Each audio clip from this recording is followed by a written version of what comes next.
السلام عليكم، عاملين ايه يا حبايبي؟ يا رب نكون في احسن حال. ازيكم كده يا امارات، يا عسلات، يا حبايبي؟ انتوا كده وحشتوني. بس انا النهارده جايه لكم بفيديو قوي، فيديو كده هينفعك في يوم بقى ايه كنتي وراكي مشوار كده الصبح، مثلا بتقضي حاجه او بتشتري حاجات او كلام من ده، او كنتي مثلا قايمه كده مش قادره تعملي حاجه وبالكيش مزاج كده تعملي لهم غدا متعب، او يا ستي مثلا كان عندك تنظيفة زي ما احنا متعودين كده. اقولك يوم التنظيف كده او يوم ما تعملي حاجة مترهقيش بقى نفسك في المطبخ كمان، يا اما تبيتي اكل يا اما تكوني عاملة اكلة سهلة وسريعة. اكلتنا بقى النهاردة كلها حديد ومفيدة للولاد ولينا احنا كمان، وفي نفس الوقت مكوناتها بسيطة خالص. زي ما انت شايفة كده كام فص توم، ويا دوب كده فلفل اخضر، والطبق اللي هناك ده فيه كده حبة هريسة شطة مع شوية خل. يعني افتكر كده تكونوا كلكم عرفتوا الاكلة بتاعتنا هي ايه. هي اكلة سهلة بس في نفس الوقت يعني كده ده للولاد بعد يوم دراسي كده متعب وجايين بقى جعانين. مش هتاخد منك 10 دقايق، يعني عقبال ما هيغيروا هدومهم ويصلوا الظهر مثلا كده ويغسلوا ايديهم ووشهم، هتبصي تلاقي نفسك عملت لهم الاكله ديت مع شويه عيش بلدي بقى وحبه جرجير وبطاطس. وادعيلي بس ايه، مين عرف الاكله؟ اللي عرف الاكله يكتب لي على طول في التعليقات.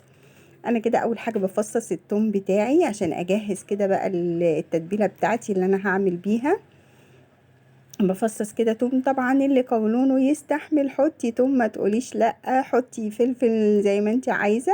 بس انا برضو ايه، انا كمان مش عامله كميه كبيره. انا هنضف برضو الفلفل معايا الاخضر ده، انا هحط اللي هو الكوبي ده بس مش هحط الحراق دلوقتي علشان خاطر الولاد. انا بحطه انا ليا انا لوحدي باكله.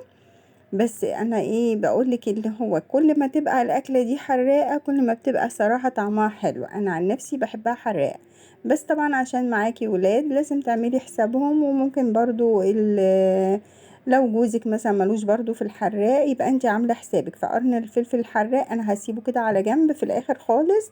انا هحط اللي هي انا في طبق لوحدي حبه بالفلفل الحراق ده. يا ترى بقى عرفتوا الأكلة ولا لسه فزورتنا؟ اللي عرف بقى وكتب في التعليقات يقولي.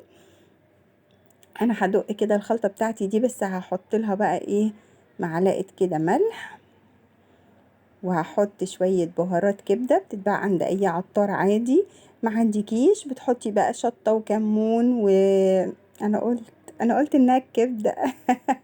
شفت انا وقعت بلساني. احنا هنعمل النهارده الكبده. انا بحط لها بقى اهم حاجه شويه الكمون دولت لان هم بصراحه اللي بينقلوا طعمها. هدق بقى التوم والخلطه بتاعتي دي كلها، هدقها دق كده كويس علشان انزل كل الطعم بتاعها. بصوا يعني هرست كده الفلفل مع التوم مع التوابل، ودي الهريسه الشطه زي ما قلتلك، وعليها كده معلقتين خل. انا بعملها كده بتبقى موجوده عندي. بتجيبي اللي هو الفلفل الاحمر سواء حراق بقى او بارد، وبتفرميه جامد وتعبيه بقى في البرطمان عندك. هي اهي الكبده الاسكندراني. هقولك بقى على تركايه، لو انت حتى جايبه كبده مش بلدي وجايباها اللي هي المجمده، هتخليلك طعمها والله والله احلى كمان من الكبده البلدي. هتدوقي بقى طعم. بصي بقى اللي انا هعمله دلوقتي، انا ما بغسلش الكبده طبعا. هحط لها بس اللي هي معلقتين اللبن الحليب دولت، وعليهم شويه خل. اللهم صل وسلم على سيدنا محمد، وعصرة الليمون، وهقلب الكبدة فيهم وهسيبها كده على جنب. اتفرجي بقى على طعم اللبن والخل والليمون عليها، ولا هتلاقي زفارة ولا هتلاقي اي طعم فيها مش عاجبك. وفي نفس الوقت طعم اللحم نفسه بتاع الكبدة هيتحول 360 درجة بالخلطة دي. هتديها طعم ونكهة مش هقولك بقى غير لما تدوقي وتجربي. يعني جربيها كده بس ودوقيها وادعيلي. انا عايزة منك بس دعوة حلوة، وتشتركي في القناة بتاعتنا وتفعلي الجرس وتقولي لكل حبايبك عليها. يا ريت ما تنسوش. هنعمل بقى جنبها كده، انا هسيب الخلطة كده ايه مع الكبدة شوية. طبعا هتسيبيها مثلا نص ساعة ربع ساعة عشان انتي لو مستعجلة. لو انتي مش مستعجلة وعاملاها من بدري مش هتاخد معاكي وقت، في نفس الوقت هتدي طعم حلو. هقطع كده شوية بطاطس صوابع، عايزة تقطعيهم شيبسي برضو براحتك، كل واحد وحسب طلباته، بس انا بعملها كده صوابع على اساس اللي بيحب يعمل سندوتش مثلا ويحط مع الكبده بطاطس تمام، يحب ياكلها كده جنبيها مفيش مشكله.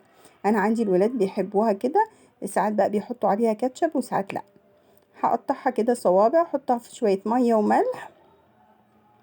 برضو الكميات دي حسب عدد افراد اسرتك وحسب برضو طبيعتكم في الاكل، في ناس بتبقى بتحب البطاطس اكتر، في ناس لا، يعني كل واحد بيعمل الكميات حسب ما قدرته.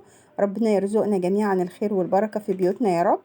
انا هجيب بقى ايه، خليكي بقى ركزي معايا، الطاسة بتاعتي هسخنها على النار.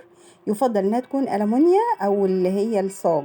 الصاج كمان بتخلي الطعم بقى ايه زي بتاعة الراجل بالظبط، زي كبدة الشوارع بالظبط. هحط كده الخلطة اللي انا عملتها في الهون، هحط منها جزء كده في الطاسة مع الزيت وهسيب جزء في الهون زي ما هو. هنزل بقى بالكبدة بتاعتي باللبن بالخل بالليمون اللي عليها زي ما هي كده، مش هشطفها من الخلطة دي، لان دي اللي هتخلي طعمها بصوا يعني بقولك زي البلدي واحلى كمان والله، ولا هتلاقي فيها زفار. الكبده ما بتاخدش وقت كتير على النار، لان كل ما بتغيبيها كل ما بتجلد معاكي وتبقى مش حلوه. لا انا بس هشوحها كده، هديها الصدمه على الوش الاولاني، واول ما بتبتدي لونها يغير هبتدي اقلبها كده ايه على الوش التاني. ما بقلبهاش كتير برضو لان هي متقطعه عصافيري كده علشان ما تتهريش معايا. اول ما بتبتدي كده تاخد من الوشين بنزل بهريسه الشطه بالخل عليها، وبقلبها كده تقلبتين وبشوف بقى ايه السوا بتاعها. يعني هاجي على اي قطعة مثلا منهم كده وهضغط عليها بالمعلقة بتاعتي، لقيتها اتقطعت معايا تمام، هعرف كده ان هي استوت. ايوه كده مية خالص جميلة قوي. مش هعمل بقى حاجة تاني، هحط بقى بقية التوم والفلفل والبهارات اللي انا كنت عاملاهم في الهون، هنزل بقى بيهم دولت في الاخر خالص مع عصرة الليمون. انا كده ايه شطفت بس الهون بشوية مية اللي هي بتبقى الصوص اللي بيبقى فيها ده، علشان خاطر برضو ايه اخد كل التوابل اللي كانت فيها. واعصر الليمون عادي، ممكن تعصري الليمون دلوقتي وممكن تعصريه ساعة الاكل، بس هو ما بيعملش حاجة ولا بيمرر زي الناس اللي بتقول بتمرر ولا اي حاجة خالص، لان شوية اللبن اللي انا حطاهم بيمنعوا اي مرارة واي زفارة فيها خالص. اللهم صل وسلم على سيدنا محمد. اللهم استرنا فوق الأرض وتحت الأرض ويوم العرض عليك. اللهم إنا نسألك من فضلك.